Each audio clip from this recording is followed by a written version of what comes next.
Hello Cafe Memory နဲ့ပြန်လည်ကြိုဆိုပါရစေဒီဘက်မှာတော့အိမ်မှာပဲအရသာချိရှိနဲ့လွယ်လွယ်ကူကူလုပ်တော့လို့ရမယ် French bread guide နဲ့သူ့ရဲ့ recipe လေးကိုလာရှင်းပြပေးတာပါဟုတ်ပြီဘာတွေလိုအပ်မလို့ဆိုရင်တော့ကျွန်တော်တို့ French bread လေးလိုမယ်ပြီးတော့ hand grenade လေးလိုမယ် coffee လိုမယ်ပေါ့လေပြီးတော့ကျွန်တော်တို့နောက်ထပ်အရေးကြီးတာကကြတော့ clean water လိုမယ်ပေါ့လေရေတန့်လိုမယ်ကျွန်တော်တို့ tap water နဲ့ဆိုရင်တော့အဆင်မပြေနိုင်ဘူးကျွန်တော်ကတော့အကြံပေးတာကတော့ရေတန့်ကိုပဲကြိုပြီးတော့လုပ်ဖို့ကျွန်တော်တို့အကြံပေးတယ်ဟုတ်ပြီနောက်တစ်ခုကကြတော့ကိုရှိမှာ hand grenade မရှိဘူးပေါ့ hand grenade မရှိဘူးဆိုရင်တော့ကိုဝယ်တဲ့ coffee ဆိုင်မှာပဲတခါတည်း coffee ကို French bread dress ဆိုပြီးတော့တခါတည်းကြိတ်ခိုင်းလို့ရတယ်ပေါ့လေအဲ့ဒါဆိုရင်တော့အဆင်ပြေတယ်ဟုတ်ပြီအဲ့ဒါဆိုရင်ကျွန်တော်တို့စလိုက်ရအောင်ကျွန်တော်သုံးမဲ့ recipe ကကြတော့1 to 15 recipe ပေါ့လေကျွန်တော်ကတော့ coffee 30 gram ကိုရေ450 gram ထည့်မယ်ပေါ့လေပြီးတော့နောက်တစ်ခုရှိသေးတာက light roast ဆိုရင်တော့5မိနစ်6မိနစ်လောက်ထားလို့ရတယ်ကိုယ်လာတဲ့ coffee က dark roast ဆိုရင်တော့4မိနစ်ဆိုရင်တော့အဆင်ပြေတယ်ဟုတ်ပြီအဲ့ဒါဆိုကျွန်တော်တို့စလိုက်ရအောင်ကျွန်တော်ကတော့ coffee ကြိတ်ပြီးသားဆိုတော့ coffee ကတော့ကျွန်တော် grind size လေးကြိတ်ထားတယ်အဲ့ဒါဆိုတော့ကျွန်တော် coffee လေးထည့်လိုက်မယ်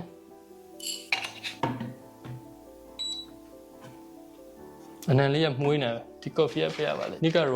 နီကာရာဂွာက coffee အဲ့ဒါကိုကျွန်တော် cost ချိန်ထားတယ်ကျွန်တော်ရဲ့ရေကကျွန်တော်တခါတည်းကြိုပြီးသားပေါ့လေကြိုပြီးသားဆိုတော့ထည့်လိုက်မယ်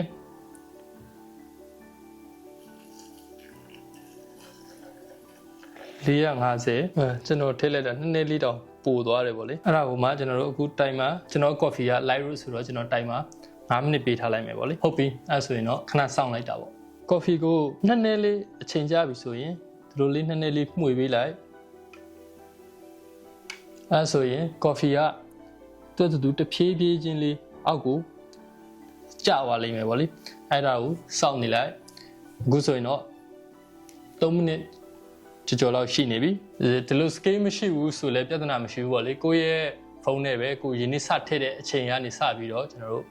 တိုင်မာလေးမှတ်ထားလိုက်ပေါ့လေ4မိနစ်ဆို4မိနစ်5မိနစ်ဆို5မိနစ်ပေးထားလိုက်ရင်အဆင်ပြေပြီအခုဆိုရင်တော့အကုန်လုံးကအောက်ကိုကျကန်နေဖြစ်သွားပြီအဲ့ဆိုရင်ကျွန်တော်တွက်ထားတာဆိုရင်အချိန်ကလည်း5မိနစ်ပြည့်တော့မယ်ပေါ့လေနောက်ထပ်စက္ကန့်30လောက်ဆိုရင်5မိနစ်ပြည့်တော့မယ်အဲ့ဆိုရင်ကျွန်တော်တို့စားပြီးတော့ press လုပ်လို့ရပြီပေါ့လေပြည့်ပြီအဲ့ဆိုရင်ရပြီပေါ့လေ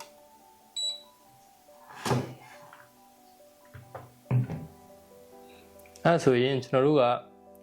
ဘာလို့မလို့ဆိုတော့ပုံမှန်တိုင်းဆိုရင်တော့တော်တော်များများကအောက်ကိုဒီလိုဖိချပလိုက်တယ်ပေါ့လေဖိချပလိုက်တာအစင်တော့ပြည့်တယ်ဒါပေမဲ့လေဒီလိုဖိချလိုက်တဲ့အချိန်မှာအပေါ်ကနေကျွန်တော်တို့ pressure ပေးလိုက်တဲ့အတွက်ကြောင့်အောက်ကနေရှိနေတဲ့ကျွန်တော်တို့ကြိတ်တဲ့အချိန်မှာအမှုန်သေးသေးလေးတွေကအပေါ်ကန်တက်လာတတ်တယ်ပေါ့လေအဲ့အတွက်ကြောင့်မလို့ကျွန်တော်ကတော့ဒီဟာလေးကိုထည့်လိုက်မယ်ထည့်ပြီးတော့တလောက်ထိလေးပဲပေါ့လေဒီမှာအပေါ်ဘိုင်းလောက်လေးထိပဲ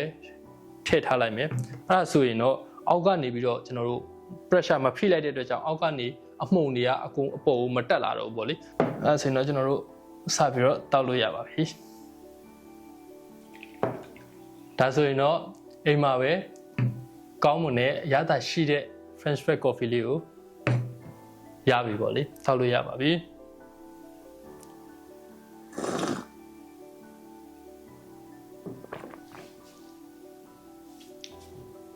ရမ်းမိုက်တယ်ပြီးတော့အရင် clean ဖြစ်တယ်အရင်ဘယ်လိုပြောမလဲပါဇက်ထဲမှာရေတန့်တုံးထားတဲ့အတွက်ကြောင့်မလို့ဘာတစ်ခုကောင်းလို့ဆိုတော့ပါဇက်ထဲမှာဒီလိုဘယ်လိုပြောမလဲရှတ်တရေမဖြစ်နေတော့ဘူးအခုကကြတော့ coffee ကပေးတဲ့အရသာကိုရှင်းရှင်းလင်းလင်းရတယ်ပြီးတော့အရသာလည်းရှိတယ်ဒါဆိုရင်တော့ကောင်းမှုမီအရသာရှိတဲ့ French bread coffee လေးရပါပြီကိုရောဘယ် recipe သုံးအောင်ဆိုတာလေးကို comment မှာဝင်ရောက်ဆွေးနွေးသွားဖို့ကျွန်တော်ကတော့တိုက်တွန်းပါတယ်ပြီးတော့ကျွန်တော်ရဲ့ recipe လေးကိုလည်း try ကြည့်ဖို့ကျွန်တော်တိုက်တွန်းပါတယ်ဒါဆိုရင်တော့ဒီလောက်ပါပဲနောက်ဘက်မှာပြန်လည်တွေ့ပါမယ်အားလုံးပဲ peace ပါ